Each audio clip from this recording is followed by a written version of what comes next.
national power utility, Zesco. Now, this comes after Zambia battled to service its debt with the Asian economic powerhouse. Meanwhile, the country has turned to the International Monetary Fund to fund its rising debt levels. And to unpack all of this, we're joined in studio by His Excellency Zambia's High Commissioner to South Africa, Emmanuel Mwamba. Your Excellency, very good evening to you. Thank you so much for joining us. Good evening, and good evening to your audience. Thank you very much.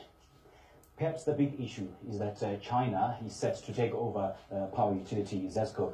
Well, Zambia has one of the longest relationships with China, dating back to 5 months after the country attained independence in 1964. But is it safe to say that Zambia is now used as a case study to see, or rather to gauge, what can go wrong if a country allows China unfettered and uncontrolled access to its resources? Indulge us, if you can, Your Excellency, the extent of China's presence in Zambia. Well, first of all, we should immediately dismiss the allegation that there are intentions to take over our power utility company, Zesco. Those reports are unfounded, they are not true. They were first reported in a newspaper called Africa Confidential, and somehow they've gained credency, even when government has stated that this is not true. This is totally a lie. Zambia's debt to China is only 30%. Our debt levels are about $15 billion. This includes foreign debt, which is $9.3 billion, and about $5.1 billion in domestic debt. Zambia is not under in any way debt stressed. We are not in a debt crisis. Remember, our GDP is in excess of, in 2018, $27.5 billion. So our borrowing thresholds has not arrived at a point where you can say there's a crisis. In relation to China, there is no takeover of either Zesco or ZNBC, our public broadcaster like SABC, or Kenneth Kaunda International Airport. These reports are just malicious. Remember, the debt between Zambia and South Africa is between Zambia and China is bilateral. So it's not in a way where you secure your state assets to a company or to a country. These are bilateral debts. So there is no foundation to that. And I agree with you. Our relationship with China dates back to independence. Just a few months after we became independent, the UDI was declared in 1965. The UDI was a unilateral declaration of independence by Ian Smith in Zimbabwe. Our seaport was only through Zimbabwe to Durban and through Mozambique. And remember, these were colonial states then. And we had a shutdown. We are a country that is landlocked, and we couldn't export, we couldn't import, and China came in handy.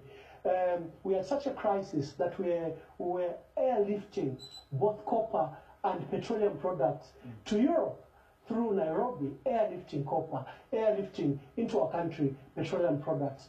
And it took 10 years. China helped Zambia build the famous Tanzania-Zambia Railway, which spans up to 2,000 kilometers.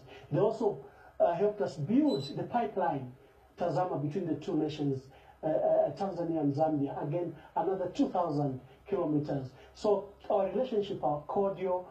And just to interrupt today, Your Excellency, what are the terms and conditions that when Zambia approached China, or is it the other way around? What are the terms and conditions? I mean, it only makes sense that China can just negotiate terms and conditions which are beneficial to the Chinese people. And it's often to mention that maybe Zambia, since it was in a desperate position at that particular point in time, they ended up acceding to whatever China has been proposing. First of all, China at that stage, 40 years ago, was not a giant that it is. It's now the second largest economy in the world. It was not at that stage. And Chinese loans are concessional and mostly grants in nature. They are not predatory like we've seen, for example, from Western states or Western entities. Take, for example, the last FOCAC meeting that has just happened, where all African heads of state were in China, except for Eswatini. You're aware that Eswatini doesn't have a relationship with China, it has with Taiwan. The relationship spans from the year 2000. The 18 years that the FOCAC relationship, the Forum China and Africa Relations Cooperation, FOCAC, has brought about 6,500 kilometers of road in Africa, 6,200 of rail in Africa. Before we get to that, I mean, every negotiation process involves a give and take.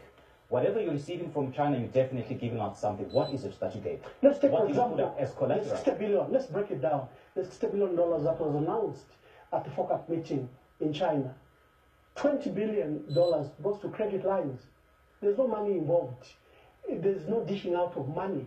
You are importing and then they finance it. Their credit lines up to $20 billion. The $15 billion involves loans and grants.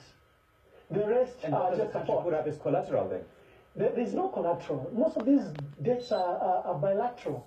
But there's a narrative that is taking foothold that China is out to get your copper mines, is out to get your forests, is out to get your state assets. That has not happened to Zambia. No such agreement has been signed by Zambia or by any entity where we have put our assets as collateral. None of that has happened. Now, Zambia is scaling back on some of the major infrastructure projects, as well, by all means, to cut down on debt, and of course, also as a means to entice the IMF back to the negotiation table. I get the sense that Zambia is in dire straits. So, if a country's top diplomat like herself says there's absolutely no crisis in Zambia, then why then is Zambia going back to the IMF? No, this is an economic management issue.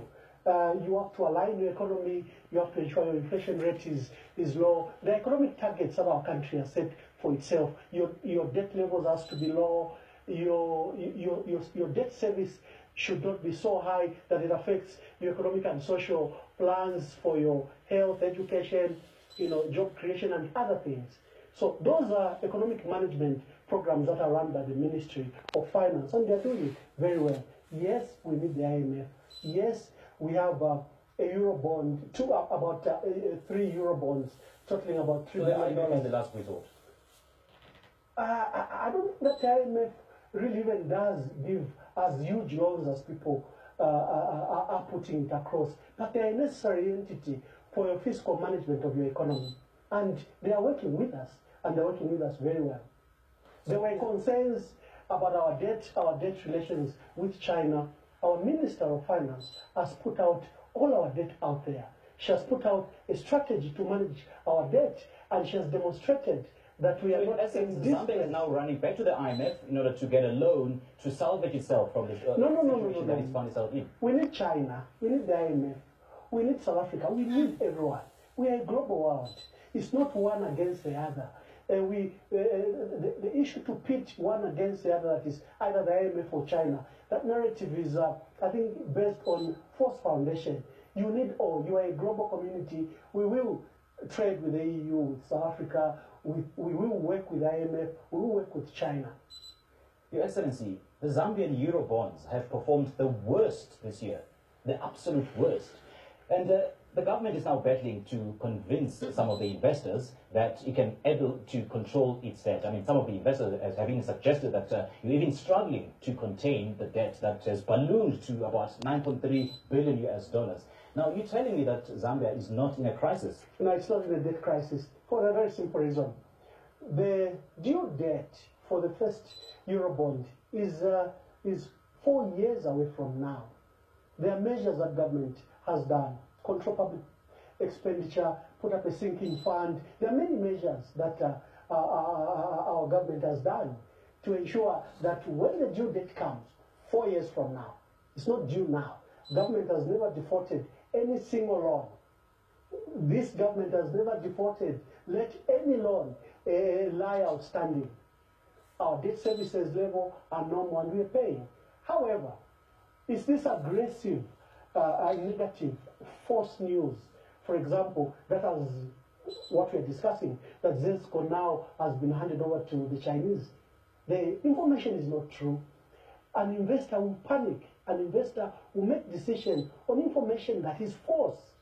And we have to constantly battle against false news. This is what everyone is now battling with in the advent of social media, in the advent of a global world. You have to battle with these falsities. The growth of the economy has been quite sluggish in the past year or so. Why is that?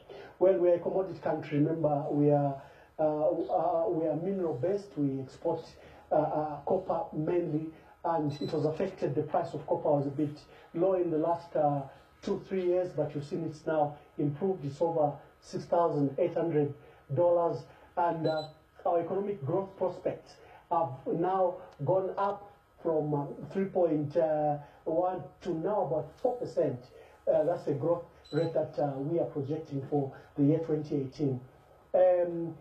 Our head of state will be opening Parliament on Friday, and on 28th September, the Minister of Finance will present her budget for the year, and these figures, as demonstrated, will be shown that our economy is going up on a development path. I'm curious to know about why there are so many uncertainties with regards to the Chinese policy in Africa. I mean, the United States policy is very clear, but then the Chinese are not so clear when it comes to trade and investment. I think it's those that were colonizers, those that are guilty of what they did to Africa, that are afraid of any relation with Africa. They want Africa yoked to their policies, to their programs. Every time Africa moves out from that yoke of influence, all of a sudden these narratives emerge. And I think Africa has to decide. I was going back to the FOCAP meeting. Look at what it did.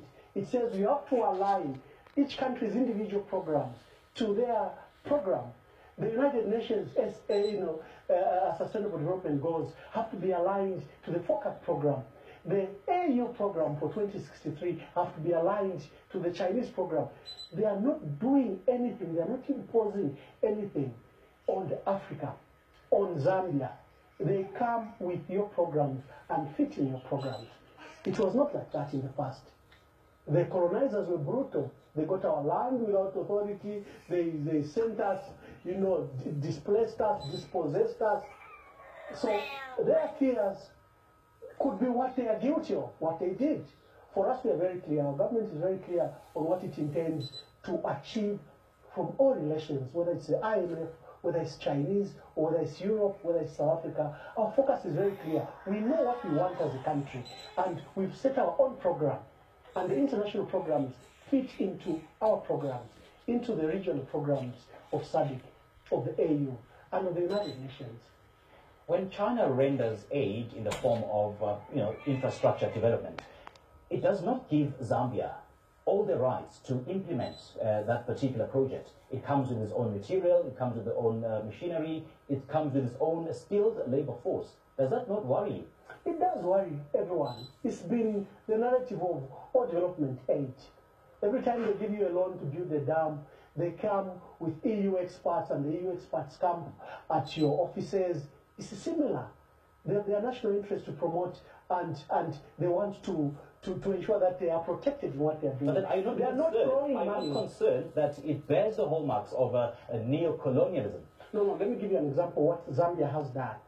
For example, for development finance, if, for example, we get a road that is financed by China, we have some plans, for example, that 20% should go to our local suppliers, that there should be a huge local component to that procurement. It doesn't come just as China. They have to buy local products to ensure that as that project is being done and is completed, there'll be skills transfer, there'll be beneficiation to the local economy, there'll be local benefits, and also social corporate responsibility, where the community feels that this investor left something, that this government brought this road to our benefit. So the concerns about China, I'm not dismissing them, they're genuine. But each state in Africa has to ask itself what it wants, what it wishes to achieve. And for us as a country, we have a very, very productive debate about Zambia and China relations, for and against, and it's a very productive debate. Your Excellency, thank you so much for joining us. Thank you very much. Thank you. Thank you.